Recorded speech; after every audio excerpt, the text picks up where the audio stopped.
Hello students, welcome to all of you. इस video में मैं आप लोगों के लिए लेकर आया हूं झारखंड बोर्ड का मॉडल सेट पेपर 5 को, जो विषय विज्ञान का है। चलिए इसका आंसर की को फटाफट मिला लेते हैं।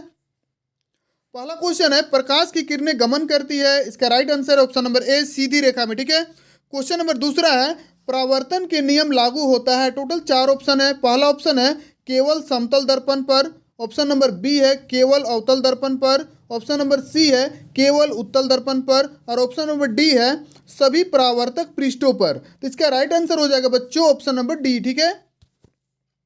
अगला क्वेश्चन, क्वेश्चन नंबर तीसरा, किसी गोलीय दर्पण की फोकस दूरी उसकी वक्रता त्रिज्या की क्या होती है। तो सबसे पहले जानना होगा कि फोकस जो होता है वो कहाँ पे होता है। दर्पण जो हम लोग बनाते हैं और मुख्य अक्ष बनाते हैं, उसका कहाँ पर रहता है मेरा फोकस। तो मेरा ध्रुव होता है और वक्रता केंद्र होता है, उसके बीच में क्या रहता है, फोकस। उसके हिसाब से अगर हम लोग देखा जाए तो इसका आंसर क्या होगा, ए, आधी होगा। ठीक है। क्वेश्चन नंबर चौथा, एक गोलीय दर्पण की वक्रता त्रिज्या 20 सेंटीमीटर है, इसकी फोकस दूरी क्या होगा। अब फोकस दूरी जाहिर सी बात है कि वक्रता त्रिज्या 20 है, उसका आधा क्या होता है मेरा फोकस दूरी, तो 10 सेंटीमीटर हो जाएगा। मतलब ऑप्शन नंबर बी सही हो जाएगा।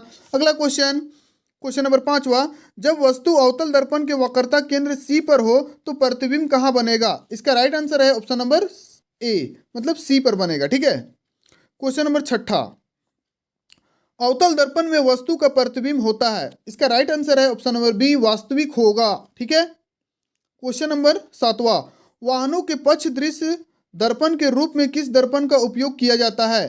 तो पीछे का देखने के लिए बार बार ये क्वेश्चन रिपीट हो रहा है कि पीछे का चीज को देखने के लिए हम लोग कौन सा दर्पण का उपयोग करते हैं। तो उत्तल दर्पण। हम अभी ऑप्शन को नहीं पढ़ रहे हैं सबको, ठीक है। जो आंसर है उसको सटीक चीज को हम बोल रहे हैं और पार कर दे रहे हैं वीडियो को। क्वेश्चन नंबर आठवां, सोलर कुकर में किस गोलीय दर्पण का उपयोग किया जाता है। सोलर में बार बार हम पढ़ाए हैं, इसमें आंसर क्या हो जाएगा, ऑप्शन नंबर ए, अवतल दर्पण। ठीक है। क्वेश्चन नंबर 9, किसी गोलीय दर्पण तथा किसी पतले गोलीय लेंस, देखिए एक बार बोला है दर्पण और एक बार किसका बात आया है, लेंस का, दोनों की फोकस दूरी है -15 सेंटीमीटर। तो दर्पण लेंस समवतः है। अब इसको पूछ रहा है कि किस प्रकार का है, तो दोनों क्या होगा, अवतल होगा। ठीक है। अवतल दर्पण ही माइनस में बनाता है।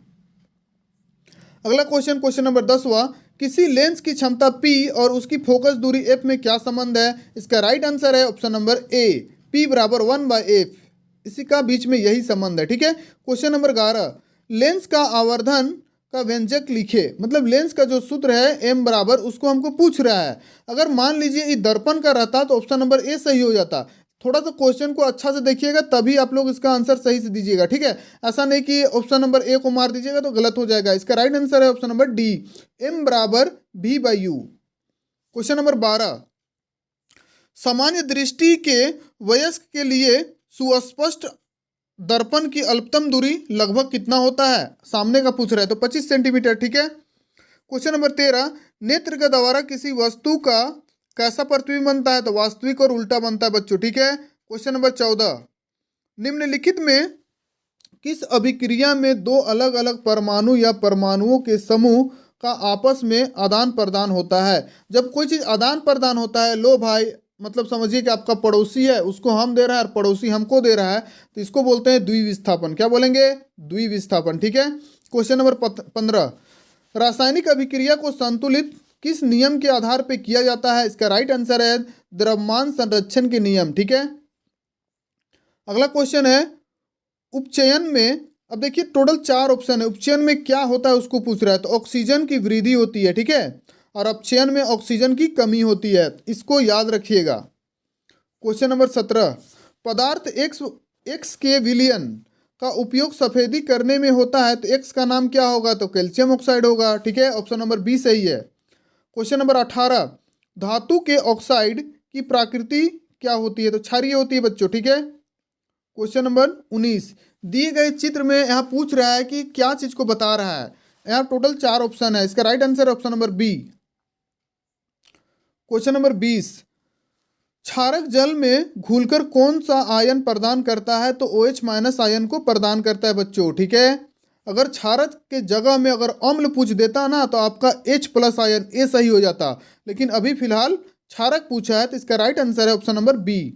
क्वेश्चन नंबर 21, अम्ल धातु के साथ अभिक्रिया करके कौन सी गैस निकालती है, तो हाइड्रोजन गैस को बाहर निकालती है। ठीक है। क्वेश्चन नंबर 22, क्लोर क्षार प्रक्रम से किस पदार्थ का निर्माण होता है? तो इसका आंसर है पहला, सोडियम हाइड्रोक्साइड का निर्माण होता है। ठीक है। क्वेश्चन नंबर 23, एक पदार्थ है जो जल में घुलनशील है, स्वाद में कड़वा है, स्पर्श उस साबुन की तरह है तथा प्राकृतिक क्या है, संक्षारक है, वह पदार्थ क्या होगा? तो क्षारक होगा। अब साबुन का बात करिए दिया है तो उसको हम क्या बोलेंगे? क्षारक बोलेंगे। ठीक है। क्वेश्चन नंबर 24, थोड़ा सर्दी कर दिया है। निम्नलिखित में किस पीएच मान वाले वर्षा को अम्लीय वर्षा कहते हैं? तो 5 से जो कम होता है या 5 होता है तब उसको हम क्या बोलेंगे? अम्लीय बोलेंगे। इसका right answer option number B. Question number 25, किसी अभिक्रिया में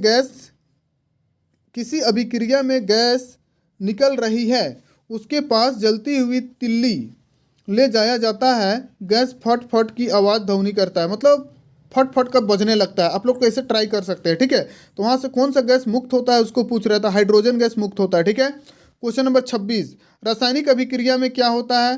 तो इसमें सभी चीज़ होता है। ठीक है। अवस्था में परिवर्तन, गैस का उत्सर्जन, रंग में परिवर्तन, सब होता है। तो इसमें मार दीजिएगा एकदम दिनांक से उपरोक्त सभी को। ठीक है।